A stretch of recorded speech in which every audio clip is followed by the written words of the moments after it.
The Galactic Council chamber fell into an eerie silence as Ambassador Anna walked to the central podium, her boots clicking against the crystalline floor with deliberate precision. Around her, representatives from 300 star systems leaned forward in their atmospheric pods, translator implants humming with anticipation.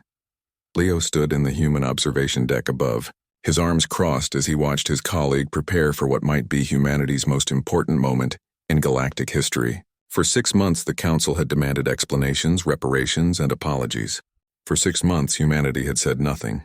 The Zephyrim Ambassador, a gaseous entity shimmering in shades of violet, pulsed with agitation. "Humans of Earth," its voice reverberated through the chamber. "You stand accused of the Kepler incident. Your vessels destroyed an entire Vraxian mining operation. 700 lives lost. The evidence is irrefutable. We demand you answer these charges." Anna reached the podium and placed both hands on its surface. The chamber's advanced sensors picked up her elevated heart rate, the slight tension in her jaw, the micro-expressions that alien psychologists had studied for months trying to predict. Humanity's response: she opened her mouth, then closed it, and simply looked at them. The silence stretched for 5 seconds, 10, 15. The representatives began exchanging confused glances, their various forms of communication creating a cacophony of chirps, clicks, and psionic waves that washed over the human delegation like a tide. Leo smiled grimly from above. They didn't understand yet, but they would. "This is contempt," shrieked the Vraxian delegation leader, its chitinous plates clattering in fury. "Your silence is an admission of guilt. We will have our justice." Anna remained perfectly still, her eyes scanning the assembled aliens with an expression that was neither apologetic nor defiant. It was something else entirely, something that made the Zephyrim Ambassador's form flicker nervously. Behind the scenes, the galaxy was already moving. The Council had prepared for this moment. Humanity's silence would be interpreted as guilt, and guilt demanded punishment. Economic sanctions were ready to be enacted. Trade routes would be closed. The Sol system would be isolated. But then the reports started coming in. A Kryn trade convoy near the Orion Spur reported that human vessels had simply stopped. Not attacked, not fled, just stopped moving, hanging in space like monuments. When hailed, they didn't respond. The human colony on New Geneva went dark. Not destroyed, all life signs were normal.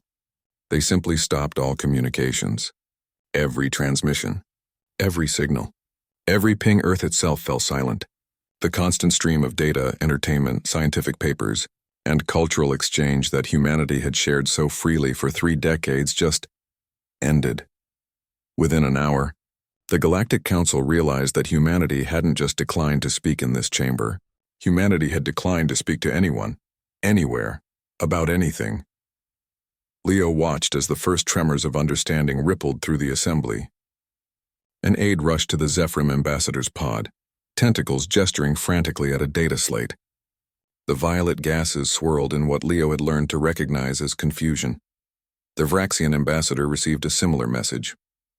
Its confidence visibly crumbled. Anna finally spoke, her voice cutting through the rising panic like a blade through flesh. "You want to know what happened at Kepler Station?" Every sensor in the chamber locked onto her.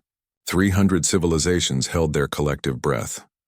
"Ask the Vraxian government what they were mining in that asteroid field," Anna continued, her tone measured and cold. "Ask them why their operation was in a quarantine zone.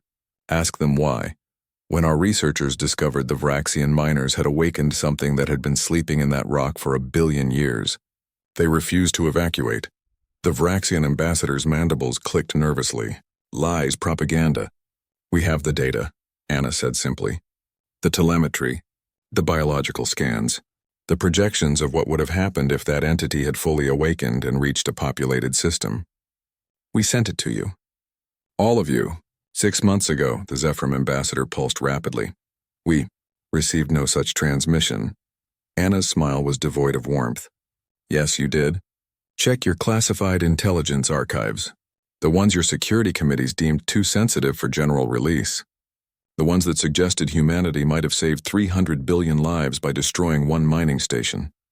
Leo could see it happening in real time. Aides were frantically checking records. Security directors were being summoned. The truth was spreading like a virus through the Council's bureaucratic immune system. "For 6 months, we watched you prepare your accusations. Anna continued. We watched you build your case on incomplete information that your own governments chose to hide from you. We watched you demand our submission, our apology, our blood, and we asked ourselves, why should we speak to people who refuse to listen? The chamber erupted in chaos. Delegations turned on their own leadership.